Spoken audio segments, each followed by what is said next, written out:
ರಾಜ್ಯದಲ್ಲಿ ಇಲ್ಲಿಯವರೆಗೆ ಬರಗಾಲದ ಒಂದು ಸಮಸ್ಯೆಗಳನ್ನು ರೈತರು ಎದುರಿಸಿದರು.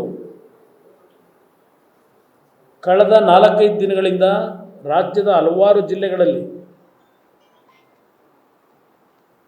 ಶುಂಠಿ ಬೆಳೆದವರು ಏನಾಗಿದ್ದಾರೆ, ಬಾಳೆ ಬೆಳೆದವರು ಏನಾಗಿದ್ದಾರೆ, ಮೆಣಸು ಕಾಫಿ ಬೆಳೆದವರು ಏನಾಗಿದ್ದಾರೆ, ಕೆಲವು ಅಕಾಲಿಕವಾದಂಥ ಮಳೆಯಿಂದ ಕಲಬುರಗಿ ಭಾಗದಲ್ಲೂ ಸಹ ಏನೇನು ಪರಿಸ್ಥಿತಿಗಳನ್ನು ಎದುರಿಸ್ತಾ ಇದ್ದಾರೆ. ಇದರ ಬಗ್ಗೆ ಏನಾದರೂ ಚಿಂತನೆ ಇದೆಯಾ? ಯಾರಾದರೂ ಒಬ್ಬ ಮಂತ್ರಿಗೆ ಕನಿಷ್ಠ ಇನ್ನು ಪಾಪ ಕನಸು ಕಾಣ್ಕೊಂಡು ಕೂತಿದ್ದಾರೆ. 20 ಸೀಟು 22 ಸೀಟು ಈ ಬಾರಿ ಗೆದ್ದಾಗಿದೆ ನಾವು, ಅದರ ಅವಲೋಕನಲ್ಲೇ ಇದ್ದಾರೆ, ಆ ಭ್ರಮೆ ಒಳಗೆ ಇನ್ನೂ ಇದ್ದಾರೆ.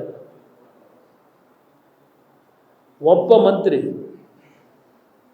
ಚುನಾವಣೆ ನಂತರವಾದರು ಎಷ್ಟು ಕಡೆ ಹೋಗಿ ಭೇಟಿ ಮಾಡಿದಿರಿ? ನಿನ್ನೆ ನಿಮ್ಮ ಪ್ರಿಯಾಂಕಾ ಖರ್ಗೆ ಅವರು ಹೇಳ್ತಾರೆ, ಸುಮಾರು 2000ಕ್ಕೂ ಹೆಚ್ಚಿನ ಹಳ್ಳಿಗಳಲ್ಲಿ ಇಂಥ ಮಳೆ ಆದರೂ ನೀರಿನ ಸಮಸ್ಯೆ ಕುಡಿಲಿಕ್ಕೆ ಇದನ್ನು ಹೇಳಿದ್ದಾರೆ ನಿನ್ನೆ ದಿನ. ಇಂಥ ಒಂದು ಪರಿಸ್ಥಿತಿನಲ್ಲಿ ಸರ್ಕಾರ ಯಾವ ರೀತಿ ಕೆಲಸ ಮಾಡಬೇಕಾಗಿತ್ತು?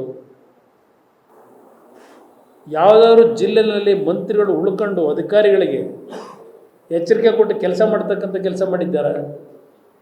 ಆ ಒಂದು ವಾತಾವರಣ ನಾವು ಎಲ್ಲೂ ಕಾಣಲಿಲ್ಲ.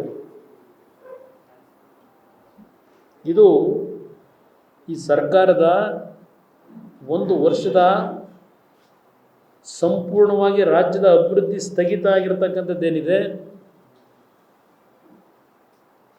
ಯಾವುದೇ ರೀತಿಯ ನಾಡಿನ ಅಭಿವೃದ್ಧಿಗೆ ಪೂರಕವಾದಂಥ